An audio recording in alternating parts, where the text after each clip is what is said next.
மாண்புமிகு பேரவைத் தலைவர் அவர்களே, உங்களை நான் வணங்குகிறேன், வாழ்த்துகிறேன். மாண்புமிகு பேரவைத் தலைவர் அவர்களே, இந்த தனி தீர்மானத்தை மாண்புமிகு முதலமைச்சர் அவர்கள் கொண்டு வந்திருக்கிறார்கள். அந்த தீர்மானத்தை நாம் அனைவரும் ஒருமனதாக ஏற்றுக்கொள்ள வேண்டும் என்கிற முக்கியமான செய்தியை மாண்புமிகு முதலமைச்சர் அவர்கள் தன்னுடைய தனி தீர்மானத்தை சபையிலே வைத்திருக்கிறார்கள். அனைவரும் ஒன்று கூடி நாம் ஆதரிக்க வேண்டும் என்கிற செய்தியை தெரிவித்து நான் எனது உரையை தொடங்குகிறேன். மாண்புமிகு பேரவைத் தலைவர் அவர்களே, தமிழ் மொழி பலவாறாக பல உரைகளிலும் நடைமுறைகளிலும் அறியப்பட்டிருக்கிறது.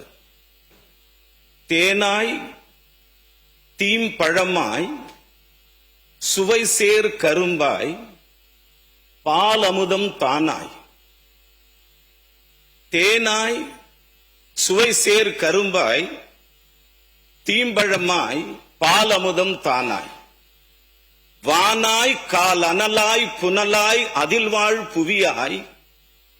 ஆனால் தமிழே, ஆனால் தமிழே, தமிழ் மகனே, தமிழகத்தின் முதல்வரே, நீங்கள் கொண்டு வந்திருக்கிற தனி தீர்மானம் 8.5 கோடி தமிழக மக்களால் முழுமையாக இன்று ஏற்றுக்கொள்ளப்பட்டிருக்கிறது. தேனாய் தீம்பழமாய் சுவை சேர் கரும்பாய் பாலமுதம் தானாய். வானாய் கால் அனலாய் புனலாய் அதில் வாழ் புவியாய். ஆனால் தமிழே, எங்களுக்கு ஆறுதல் தந்தாய் தமிழே, தமிழக முதல்வரே என்று மீண்டும் ஒரு முறை உங்களை வாழ்த்துகிறேன், பாராட்டுகிறேன், கடமைப்பட்டிருக்கிறேன்.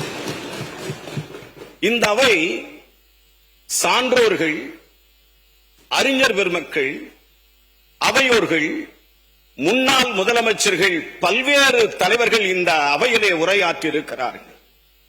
ஆனால் இந்த அவையிலே உயர்கல்வித்துறையினுடைய அமைச்சர் என்கிற முறையில் எனக்கு வழங்கப்பட்டிருக்கிற வாய்ப்பை நான் பெருமையாக பார்க்கிறேன். மாண்புமிகு பேரவைத் தலைவர் அவர்களே, இந்த தமிழ்த்தாய் வாழ்த்து ஜூலை 28ஆம் தேதி மனோன்மணியம் சுந்தரனார் பல்கலைக்கழகத்திலே ஏற்பட்ட தமிழுக்கு ஏற்பட்ட ஒரு அவமானமாக மாண்புமிகு அமைச்சர்கள் தீர்மானத்தை வரவேற்று மற்றும் நீங்கள் பேசுவது பொருத்தமானது. தமிழ்த்தாய் வாழ்த்தான நீராறும் கடலுடத்த என்ற பாடல் அவர் எழுதிய மனோன்மணியம் நூலில் தொடங்கப்பட்ட பாடலாகும். மனோன்மணியம் சுந்தரனாம் பிள்ளை அவர்கள் அன்றைய திருவிதாங்கூர் சமஸ்தானத்தை உள்ளடக்கிய ஆலப்புழா பகுதியில் ஏப்ரல் 4ஆம் தேதி 1855ஆம் ஆண்டு பிறந்தார். 855ஆம் ஆண்டில் பிறந்து 1897 அவர் மறைந்தார். நண்பர்களே, பேரவைத் தலைவர் அவர்களே, 1914 முதல் கரந்தை தமிழ்ச்சங்கம் போன்ற இலக்கிய அமைப்புகளால் இது ஏற்றுக்கொள்ளப்பட்டு பிரபலப்படுத்தப்பட்டது. தமிழக அரசின் தமிழ்த்தாய் வாழ்த்தாக 1970 ஏற்றுக்கொள்ளப்பட்டதற்கு காரணம் அதன் வரிகள் தமிழ் நிலத்தின் புவியியல் மற்றும் கலாச்சார பின்னணியை தமிழ் அன்னைக்கு செய்யப்படும் ஒரு பிரார்த்தனையாக உருவகப்படுத்தி தமிழ் மொழியின் அழியாத இளமையையும் நிலைத்தன்மையையும் போற்றுவதாகும். அவர் நினைவாக, அவரை கௌரவிக்கும் விதமாக திருநெல்வேலியில் 1990 ஆரம்பிக்கப்பட்டதே மனோன்மணியம் சுந்தரனார் பல்கலைக்கழகமாகும். கல் தோன்றி மண் தோன்றா காலத்தே வாளோடு முன் தோன்றி மூத்த குடி தமிழ் குடி என்று சொல்லுவார்கள். இந்திய அரசின் உள்துறை அமைச்சகம் 2025 அனைத்து மாநிலங்களுக்கும் தனது மாநில அரசு நிகழ்ச்சிகளில் தேசிய பாடலை முதலிலும் தேசிய கீதத்தை இரண்டாவதும் பாடப்பட வேண்டும் என்று வலியுறுத்தி இருக்கிறது.